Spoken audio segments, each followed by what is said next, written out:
Hello students, आज हम देखने वाले हैं हमारे सिलेबस का 9 चैप्टर डिस्काउंट एंड कमीशन, जो कि हमारी पार्ट 1 का लास्ट चैप्टर होने वाला है। इसके बाद हम मिसलेनियस एक्सरसाइज सॉल्व करेंगे। तो इस वीडियो में हम कवर कर रहे होंगे कि जो भी रिलेटेड इससे कांसेप्ट्स है, जो भी हम आगे चीजें सीखने वाले हैं, वो सारे कांसेप्ट हम पहले देख लेंगे एंड प्रैक्टिस सेट 9.1 के लिए जो भी कांसेप्ट लगेंगे वो भी सारी चीजें सीख लेंगे। तो शुरू करते हैं वीडियो।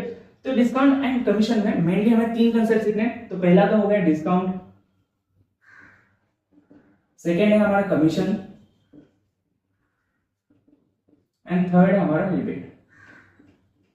ओके, तो ये 3 कांसेप्ट हमें मेनली कवर करने हैं। फर्स्ट में डिस्काउंट करेंगे, डिस्काउंट सीखेंगे क्या क्या होता है, उसके रिलेटेड क्वेश्चन सॉल्व करेंगे। बाद में कमीशन देखेंगे, रिबेट देखेंगे, उससे रिलेटेड क्वेश्चन सॉल्व करेंगे। ओके, तो पहले डिस्काउंट पता करने से पहले या तो कमीशन रिबेट ये देखने से पहले हमें कुछ मैथमेटिक्स के क्लियर कांसेप्ट होने चाहिए, कुछ कांसेप्ट बेसिक पता होने चाहिए। तो वो सारी चीजें देखते हैं। पहला तो पता होना चाहिए हमें परसेंटेज क्या होता है। ओके, पहला तो परसेंटेज क्या होता है, परसेंटेज एक वैल्यू का निकालते कैसे, वो सारी चीजें देखनी पड़ेगी।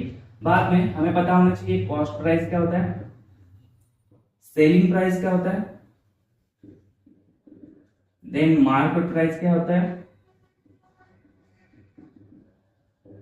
प्रॉफिट लॉस, डिस्काउंट एंड फिर आएगा डिस्काउंट परसेंटेज।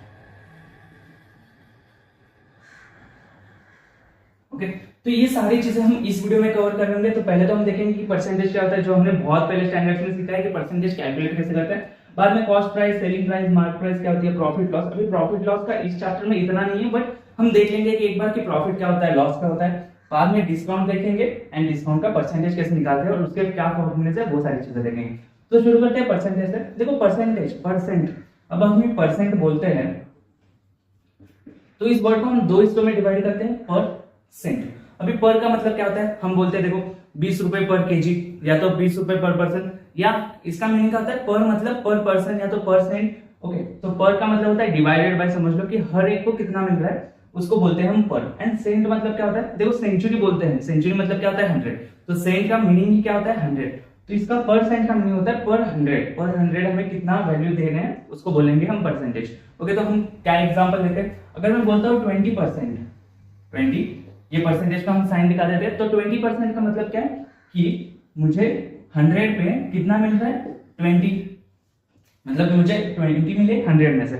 या तो मैं बोलता हूँ कि मुझे 95% है, तो 95% को हम कैसे लिखते हैं, 95 डिवाइडेड बाय 100, मतलब मुझे 100 में से कितने मिले, बस 95, बस 95 नहीं। ओके, तो 95। ओके, तो 100 में से 95 मार्क्स मिले तो हम क्या बोलेंगे 90%। ओके, अगर हमें दिया है 87%, तो हम क्या बोलेंगे 87 डिवाइडेड बाय 100, मुझे 100 में से 87 पार्ट मिला। तो परसेंट का मतलब क्या है, पर 100 कितना मिल रहा है उसको बोलते हैं हम परसेंटेज। अब हम एक आधी वैल्यू का निकालते हैं, मतलब एक आधा एग्जांपल दिया, समझो 4% ऑफ 50। अब क्या बोला है, ऐसा एग्जांपल देते थे हमें 4% ऑफ 50। अब 4% को हम कैसे लिखते हैं, 4 डिवाइडेड बाय 100, राइट। 4% मतलब 4 कितना है, परसेंट, पर 100 4। ऑफ का मतलब क्या होता है, हमारे इधर मल्टीप्लिकेशन होता है, एंड 50 इंटू 50 कर देंगे, ये 0 0 कैंसिल हो जाएगा, 5 1 5 2 एंड 2 1 2 2, तो इसका आंसर कितना आ जाएगा 2। देखो करके देखते हैं। 4% मतलब कितना, 4 डिवाइडेड बाय 100, मतलब वो 50 का कितना रहेगा, 50 का हाफ रहेगा। मतलब अगर मुझे 100 पे, ऐसे समझो 100 में से मुझे 4 रुपए मिल रहे हैं, तो मुझे 50 में से कितने मिलेंगे, तो ऑब्वियसली 2 रुपए मिलेंगे, करेक्ट। तो इसका मीनिंग होता है, तो परसेंट का मीनिंग क्या है, या तो परसेंट कैलकुलेट कैसे करना है मैंने समझा दिया है। तो एक बार क्लियर कर लेना कि ये कांसेप्ट क्या होता है, परसेंटेज कैलकुलेट कैसे करते हैं। और एक चीज हम देखते हैं, समझो अगर हमारी समझो 200 मार्क्स के एग्जाम है। ओके, तो 200 में से मुझे मिलते हैं 150। ओके, 200 में से मुझे मिलते हैं 150, तो मुझे कैलकुलेट करना है कि मेरा परसेंट कितना है। मुझे अगर 200 में से 150 मिल रहे हैं, तो परसेंट का मतलब क्या होता है, तो मुझे 100 में से कितने मिल रहे हैं। तो 100 में से इसके लिए क्या करेंगे, तो इसके 100 से मल्टीप्लाई कर देंगे, तो 0 0 कैंसिल, 2 1 एंड बाद में 75 आ जाएगा। तो इसका आंसर कितना आ गया 75। मतलब क्या हुआ इधर कि अगर मुझे 200 में से 150 मार्क्स मिल रहे हैं, तो मुझे 100 में से कितने मिलेंगे, 75 मार्क्स मिलेंगे। तो ये होता है मीनिंग परसेंटेज का। अब परसेंटेज हमने कहाँ देखा है, अभी हम शॉप्स में देखते हैं पहले तो कि डिस्काउंट हमें परसेंटेज में देते हैं कि लाइक 20% डिस्काउंट है, सेल लगा होता है 50% ऑफ, तो ये परसेंटेज से हम उधर देखते हैं। तो उसी का इस्तेमाल अभी हमें बस इधर करना है। तो देखते हैं आगे के कंसेप्ट। तो परसेंट का मीनिंग आई होप कि आपको समझ गया होगा कि परसेंटेज कैलकुलेट कैसे करते हैं। देन हम सेकंड देखेंगे cost price, selling price, mark price. तो तीनों को एक ही एग्जांपल में हम कवर कर रहे होंगे। देखो अगर एक शॉपकीपर है, समझो एक लाइक जिसकी शर्ट की दुकान है या तो कपड़ों की दुकान है, उसमें से एक शर्ट है, तो एक शर्ट वो खरीद रहा है जो कि वो ऐसा समझो होलसेलर से या तो मैन्युफैक्चरर से खरीद रहा है। एक रिटेलर हमारा शॉपकीपर है, हम उसके पर्सपेक्टिव से सारी चीजें सोचेंगे।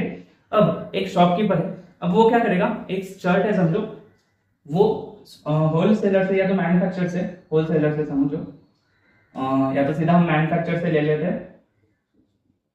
ओके, तो मैन्युफैक्चरर से उसने रिटेलर ने लिया सीधा समझो। अभी ऐसे नहीं होगा कि मैन्युफैक्चरर से सीधा रिटेलर लेगा, बीच में आएंगे बहुत सारी चीजें, लाइक होलसेलर आएगा देन रिटेलर आएगा, बट हम कंसीडर करते हैं कि अभी मैन्युफैक्चरर से सीधा रिटेलर ने लिया। तो उसने कितने रुपीज में लिया, तो ये लिया उसने 400 रुपीज में। ओके, या तो 400 रुपीज लिख देते हैं, तो उसने लिया 400 रुपीज में। तो अभी ये 400 क्या रहेगी, तो ये देखते हैं, तो 400 रहेगी कॉस्ट प्राइस रहेगी। अब आगे समझो उसके मास प्राइस। देखो हर एक अगर शर्ट खरीदने जाओगे या तो कोई भी चीज खरीदने जाओगे तो उस पर एक लेबल लगा होता है और लेबल पे एक प्राइस लिखी होती है, वो हमेशा ज्यादा रहती है। तो उसको हम क्या बोलते हैं, उसको हम बोलते हैं मार्क प्राइस। इसको क्या बोलेंगे हम, मार्क प्राइस। जो भी लेबल पे उधर प्राइस होती है उसको बोलेंगे हम मार्क प्राइस। तो वो क्या होती है, उसके आगे हम कोई भी चीज नहीं बेच सकते, तो उसको बोलेंगे हम मार्क प्राइस। जो कि लेबल उधर कंपनी से ही लग के आता है या तो मैन्युफैक्चरर से ही आ जाता है, वो होती है मार्क प्राइस। अभी समझो उसको लेबल पे कितना रुपीज है, लेबल पे समझो उसकी प्राइस है 2000 रुपीज। ओके, या तो लेबल पे समझो उसकी प्राइस है 1000 रुपीज। देखा है हमने कि अगर रिटेलर खरीद रहा है 400 रुपए से, तो लेबर की प्राइस जो होती है वो बहुत एक्सपेंसिव होती है या तो बहुत ऐसे ज्यादा प्राइस दी होती है। अब रिटेलर समझो, रिटेलर बेच रहा है उस प्राइस को, या तो हम अगर खरीद रहे हैं, हम अगर कस्टमर है एंड हम उस चीज को खरीद रहे हैं, तो रिटेलर हमें क्या कर रहे हैं, रिटेलर हमें 700 रुपीज में वो बेच रहा है। ओके, तो रिटेलर ने हमें कितने रुपीज में बेचा, 700 रुपीज में। तो ये प्राइस क्या होगी, तो ये प्राइस होगी सेलिंग प्राइस। ओके, ये रहेगी हमारी कॉस्ट प्राइस, ये रहेंगी हमारी सेलिंग प्राइस। ओके, तो कॉस्ट प्राइस क्या थी, तो रिटेलर ने जो खरीदा, जितने प्राइस में खरीदा उसको बोलेंगे हम कॉस्ट प्राइस, जितने प्राइस में बेचा उसको बोलेंगे हम क्या बोलेंगे, सेलिंग प्राइस। एंड जो लेबल पे लगी थी उसको क्या बोलेंगे हम, जो लेबल पे लगी थी उसको बोलेंगे हम मार्क प्राइस। अब देखते हैं डिस्काउंट क्या है। देखो लेबल पे कितना लगा था, लेबल पे था 1000 रुपीज, बट उसने बेचा कितना, उसने बेचा 700 रुपए में। तो इधर जो डिस्काउंट या तो इधर जो डिफरेंस आ रहा है उसको बोलेंगे क्या, हम उसको बोलेंगे हम डिस्काउंट। देखो अगर लेवल पे 1000 रुपीज से समझो एंड हम बोलते हैं कि नहीं हमें 700 रुपीज में चाहिए, तो हमें क्या मिल रहा है, तो हमें 300 रुपीज का डिस्काउंट मिल रहा है। मैं क्या कर रहा हूँ, 1000 में से अगर 700 माइनस करता हूँ तो मुझे 300 रुपए का इधर सब्सट्रैक्शन आ रहा है। मतलब क्या है, ये 300 रुपए का मुझे डिस्काउंट मिल रहा है। तो ये जो रिटेलर है वो क्या कर रहा है, मुझे 300 रुपए का डिस्काउंट दे रहा है, तो इसको क्या बोलेंगे हम, डिस्काउंट। ओके, तो ये अभी प्रॉफिट एंड लॉस भी देख लेते हैं। अगर समझो प्रॉफिट क्या है, देखो प्रॉफिट कैसे कैलकुलेट करेंगे। देखो कॉस्ट प्राइस उसने एक रिटेलर ने 400 रुपए में खरीदा था और 700 रुपए में बेचा, तो हमें समझ में आता है अगर 400 में खरीदा है एक चीज और 700 में बेची है, तो इधर क्या हुआ है, प्रॉफिट हुआ है कितने रुपीज का, 300 रुपीज का। 700 में से मैं 400 माइनस कर दूंगा तो मुझे क्या मिलेगा, अगर मैंने एक चीज 400 में खरीदी और 700 को बेची तो मुझे क्या हो रहा है, इधर 300 रुपीज का प्रॉफिट हो रहा है। एंड अगर लॉस, अगर समझो 700 रुपए में खरीदी होती एंड 400 रुपए में बेची होती, तब क्या होता, अगर कॉस्ट प्राइस ज्यादा होती और सेलिंग प्राइस कम होती, उस केस में क्या होता, लॉस होता। बट अभी हमें प्रॉफिट और लॉस की तरफ ज्यादा नहीं देखना, हम देखेंगे डिस्काउंट एंड डिस्काउंट परसेंटेज। तो हमने क्या किया, हमें इधर एक फॉर्मूला मिलता है, क्या था फॉर्मूला, ये थी हमारी मार्क प्राइस। ओके, सीधा एमपी लिख देते हैं इधर, ये थी हमारी मार्क प्राइस माइनस 700 क्या थी, 700 थी हमारी सेलिंग प्राइस एंड ये क्या था हमारा डिस्काउंट। ओके, तो इसको और एक तरह से लिखते हैं कि सेलिंग प्राइस उस साइड पे गई समझो तो मार्क प्राइस, और डिस्काउंट इस साइड पे आया तो discount is equal to selling price. या तो एक्सचेंज करके हमारा मेन फॉर्मूला लिख दो इधर, selling price is equal to mark price minus discount. Okay, तो ये फॉर्मूला हमें याद रखना है। इस बेसिस पे हम सारे क्वेश्चन सॉल्व करेंगे, ऑलमोस्ट सारे क्वेश्चन हम इसी फॉर्मूले पे सॉल्व करने वाले हैं। Selling price equals to mark price minus discount. देखो कि इधर क्या हो रहा है कि पहले तो ये चीज समझ लो कि डिस्काउंट हमने निकाला कैसे, या तो ये फॉर्मूला बना कैसे। अगर रिटेलर लेबल पे अगर 1000 रुपीज लगा है एंड अगर रिटेलर बेच रहा है उसको कितने 700 रुपीज में, या तो ऐसा समझो कि मैंने अगर 2000 की जींस से समझो उस पे लेबल लगा है 2000 रुपए का, लेकिन रिटेलर ने मुझे कितने में दिया 1500 रुपए में दिया, तो इधर 500 का क्या है, तो ये 500 है वो एक डिस्काउंट है। ओके, तो उसी फॉर्मूले में मैं पुट करके तो मार्क प्राइस में से अगर डिस्काउंट में माइनस करूंगा तो मुझे क्या मिलेगा, मुझे सेलिंग प्राइस मिलेगी। मतलब अगर मैं 2000 का अगर मार्क प्राइस है उसमें से अगर मैं डिस्काउंट यानी 500 रुपए माइनस करता हूँ तो मुझे क्या मिलेगी, मेरी सेलिंग प्राइस मिलेगी। मतलब उनकी सेलिंग प्राइस रहेगी तो ये रहेगी 1500 रुपए। तो ये फॉर्मूला हमें उस बेसिस पे मिल गया कि सेलिंग प्राइस का क्या फॉर्मूला है, मार्क प्राइस माइनस डिस्काउंट। तो ये फॉर्मूला हमेशा के लिए याद रखना है। अब आता है ये सारी चीजें सीखी हमने, परसेंटेज कैसे कैलकुलेट करते हैं, कॉस्ट प्राइस क्या होती है, selling price, mark price, profit loss and discount. अब देखते हैं डिस्काउंट परसेंटेज कैसे कैलकुलेट करना है। ये सारी चीजें हमने कवर कर ली कि परसेंटेज क्या होता है, cost price, then selling price, mark price, profit loss and discount. अभी हम देखने वाले हैं कि डिस्काउंट परसेंटेज क्या होता है। तो देखते हैं डिस्काउंट परसेंटेज क्या होता है। ओके, तो डिस्काउंट परसेंटेज ये हमें मेन चीज सीखनी है, इसके ऊपर बहुत सारे क्वेश्चन है। जो हमने ये फॉर्मूला देखा कि selling price equals to mark price minus discount, ये उसका अगला फॉर्मूला रहेगा डिस्काउंट परसेंटेज। तो ये दोनों फॉर्मूले का यूज करके हम क्या करेंगे, सारी चीजें सॉल्व कर रहे होंगे। अभी डिस्काउंट परसेंटेज देखो, जब भी हम शॉप में जाते हैं हमें ऐसे नहीं बोलते कि 200 रुपए डिस्काउंट है या तो 300 रुपए, हम क्या बोलते हैं कि हमें 20% ऑफ है, 20% डिस्काउंट है, या तो सेल लगा होता है 50% ऑफ। तो ये क्या होता है, 50% डिस्काउंट मिल रहा है हमें किस चीज पे, ये हमें मिलता है मार्क प्राइस पे। हमेशा याद रखना है जो भी डिस्काउंट मिलेगा वो कौन से चीज पे मिलेगा, वो हमें मार्क प्राइस पे मिलेगा। अब बोलते हैं कि समझो वही एग्जांपल लेते हैं, अगर समझो मार्क प्राइस है हमारी, मतलब क्या हमने एक शर्ट खरीदने गए और उसमें मार्क प्राइस कितनी है, मार्क प्राइस है समझो 1000 रुपीज। ओके, अब हमें क्या बोलता है रिटेलर, जो भी हमारा शॉपकीपर है वो बोलता है कि 20% डिस्काउंट है। तो डिस्काउंट का परसेंटेज हमें कितना दिया है, डिस्काउंट परसेंटेज, इसको हम x% भी कंसीडर करते हैं, तो x कंसीडर करेंगे तो ये हमें दिया है 20%। ओके, अब इसको कैलकुलेट कैसे करता है, वो कैलकुलेशन किस करता है, तो वो क्या करता है 20% ऑफ 1000 करेगा कैलकुलेट। तो 20% ऑफ 1000, तो 20% को मैं क्या लिख सकता हूँ, 20/100 इज इक्वल टू 1000। तो ये 0 0 कैंसिल हो जाएगा एंड ये क्या हो जाएगा, ये आ जाएगा 200, जो कि मेरा क्या है, ये मेरा है डिस्काउंट। तो मैंने इधर एक फॉर्मूला मिलता है मुझे, मैंने क्या किया, ये डिस्काउंट परसेंटेज था, मैं इसको x कंसीडर कर लेता हूं। तो x डिवाइडेड बाय 100 इनटू ये क्या था, मार्क प्राइस था, और मुझे उससे क्या मिला, डिस्काउंट मिला। करेक्ट, क्या किया मैंने, अगर मुझे 220% ऑफ है तो मैं क्या करूंगा, 20% ऑफ 1000 मतलब 20% off that 1000 rupees is equal to 200। ये 200 क्या मेरा जो है डिस्काउंट है। मुझे अब सेलिंग प्राइस कितनी पड़ेगी, मुझे मतलब 800 रुपए में वो शर्ट पड़ेगा, जो कि था 1000 रुपीज का। मुझे कितना डिस्काउंट मिला, मुझे 20% ऑफ डिस्काउंट मिला। अब मैं 20% को मैं एक फॉर्मूले में या तो जनरल फॉर्मूले में कन्वर्ट करता हूँ कि x को ये मैंने जो 20% था उसको मैंने क्या कंसीडर कर लिया, x था, कि लाइक ये डिस्काउंट परसेंटेज को मैं x कंसीडर करता हूँ। 1000 रुपीज क्या था, 1000 रुपीज मेरी मार्क प्राइस थी एंड इज इक्वल टू मेरा क्या है, ये डिस्काउंट है।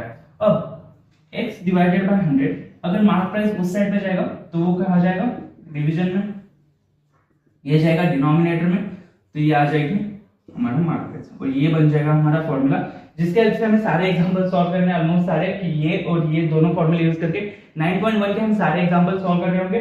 तो x डिवाइडेड बाय 100, x क्या है हमारा, इधर x है हमारा डिस्काउंट परसेंटेज, डिस्काउंट हमारा जो कि हम कैलकुलेट करेंगे इस फॉर्मूले से, कि हमें अगर सेलिंग प्राइस और मार्क प्राइस पता है तब हम डिस्काउंट कैलकुलेट कर सकते हैं। कैसे करेंगे, लाइक समझो मार्क प्राइस को इस साइड पे भेजेंगे तो हमारा क्या आ जाएगा answer, I think mark price minus selling price, क्योंकि ये डिस्काउंट माइनस है। तो हम कैलकुलेट कर लेंगे, हमें इसमें से कौन सी भी दो वैल्यूज पता हो तो हम क्या कर सकते हैं, तीसरी वैल्यू फाइंड कर सकते हैं। मतलब अगर हमें मार्क प्राइस एंड डिस्काउंट दिया तब हम सेलिंग प्राइस फाइंड कर सकते हैं, सेलिंग प्राइस एंड डिस्काउंट दिया तो मार्क प्राइस फाइंड कर लेंगे, and selling price and mark price दिया तो हम डिस्काउंट फाइंड कर लेंगे। तो कौन सी भी दो चीजें दी है तो हम तीसरी चीज फाइंड कर लेंगे।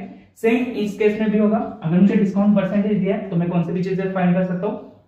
ओके, तो ये फॉर्मूला याद रखना है। इसमें x क्या है, x है हमारा डिस्काउंट परसेंटेज, डिस्काउंट जो हमारे एक्चुअल में डिस्काउंट रुपीस में होगा, ये परसेंटेज में होता है, ये चीजें याद रखना। ये जो x है वो डिस्काउंट परसेंटेज में, मतलब ये क्या आएगा आंसर परसेंटेज में, ये कभी भी 100 से ज्यादा नहीं हो सकता। ओके, कभी ऐसे नहीं होता कि 120% ऑफ या तो 130% ऑफ, ऐसी चीजें नहीं होती। तो x रहेगा वो x हमेशा 100 से कम रहेगा, 90 होगा, 20 होगा, 30 होगा, तो x हमेशा 100 से कम रहेगा।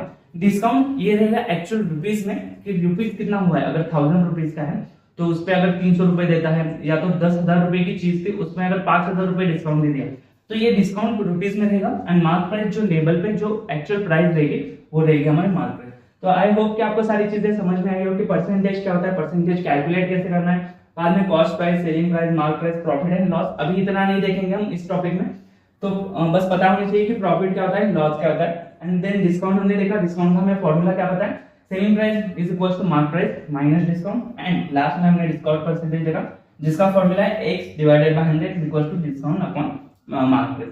ओके, तो ये हो गया जो इंट्रोडक्शन था, जो या तो जो कांसेप्ट्स लगने वाले थे। अब बाकी बचे हुए कॉन्सेप्ट से हमारे जो कि है कमीशन एंड रिबेट, वो हम अगले चैप्टर में या तो अगले वीडियो में कवर कर रहे होंगे। तो अभी के लिए देखते हैं हम 9.1। अब हम सॉल्व करेंगे सारे 9.1 के एक्सरसाइज। तो मिलते हैं अभी नेक्स्ट वीडियो में।